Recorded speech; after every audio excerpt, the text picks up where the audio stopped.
for you, what are your top 3 issues that you'd pursue if elected on the city council? I know that you're incumbent. And how would you solve them if you were not in the majority on those issues? Right. Well, I think I've actually, taken more than my share of time answering some of those things. Yes, yes. So questions. It's an opportunity to bring in other issues if you want. I think that I've touched on many of the main things I wanted to accomplish with some of the larger underused infill projects, and more arts and entertainment, more conversion of the underused little cottages to cottage-style restaurants. I'd like to see a restaurant at the Hunt Boyer. I don't think we should be using that as office, which seems to be the direction now, subsidized office space for the high-tech entrepreneurs. I don't think that's the best and highest use of the Hunt Boyer, which is a public asset. I think that I've been pretty successful as a minority in getting so many policies accomplished. I mean, starting in my first term, when I wanted to see a restaurant use at the Hunt Boyer at the old City Hall, and a lot of my colleagues had a lot of other uses in mind, like recital halls and for local music teachers and things like that. And I've been able to take my ideas to the public, and sometimes convince the council members. Sometimes take my ideas to the public, and the public will convince the council members if they're good ideas. There's many. You don't have to be quote in the majority to get policies established, so and prevail. I think you mostly have to have ideas that the majority of people think are good ideas, and it can be done. What specifically have you done over the last 2 or 3 years to help build awareness in your community of values you feel that make you a Democrat?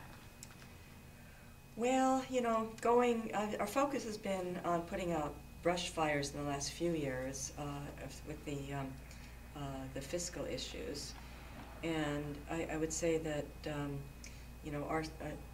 my support of our environmental program and our open space initiative, the personal example that I give by living downtown and walking most places I go, and cutting down on my own carbon footprint in that regard. I think I was featured in an Enterprise article, The Pedestrian Lifestyle, and I've always been active ever since high school in the civil rights and anti-war movements. I was the only council member before we went into Iraq to publicly say that we should not go to war, and that was right after 9/11, and I was a little nervous about saying this publicly, about being featured in the Enterprise, because being a bit fearful of being labeled as unpatriotic in the aftermath of 9/11. But I said, this is not going to be a solution, and I feel good about having done that at the time, given what we were facing.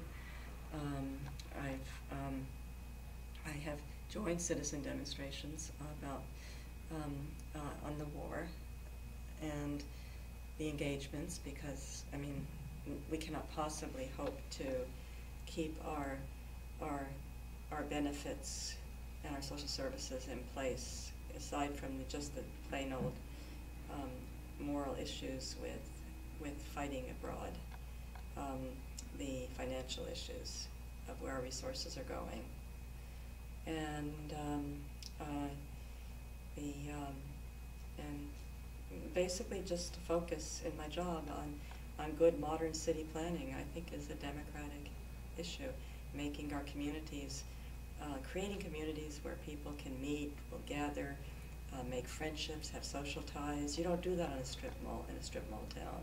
You don't walk downtown at night in a strip mall town and meet all your friends. And trying to create this kind of community where there's a sense of cohesion and interaction and a sense of belonging and community, I think is a core democratic value. And just on the city council, we're in a unique position to create this structure, this type of city planning that brings, look at, the Athens, the where democracy was born, it's estimated to have a population about the same size as Davis, which is Really? interesting. Yeah. Oh, that is interesting. And you know, the kind of, in fact, I'd love to bring an amphitheater to downtown. That would be great. That would be very community oriented. Yeah. No violence, though. Yeah. Okay. So yeah, I think we're in a wonderful position on the city council to see the fruits of our efforts, and that's why it's such a challenging and worthwhile job. Mm-hmm. So just my last question is, why should people vote for you? Okay. Other than all the wonderful things you've talked about. Well, you know, I think that we have a lot of new people. We've lost our city manager. I mean, we have a new city manager. We've lost our finance director, which is very scary indeed, because he was excellent. And we have 2 relatively new council members and a lot of new candidates. And I think that it's very important to have some new and some continuity institutional memory and experience. And I think that I offer that. It's a good balance on the council, a balance in age, a balance in experience, a balance in perspectives on things like growth and water project, and you know, a balance in age and gender. So I think it's you know, it's a pretty good council for me to represent. I think there is a role for someone with my particular qualifications and experience and demographics and philosophy on this particular council.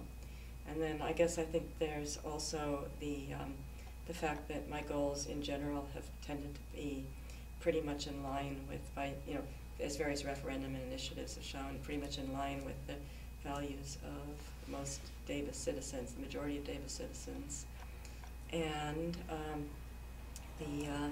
I've been pretty good at predicting where the problems are and taking corrective action in a timely fashion. So I think we would have been in considerably worse shape than we are now had I not been on the council. And I think that, you know, we can, well, the best predictor of the future is the past, so I think I might continue to be useful.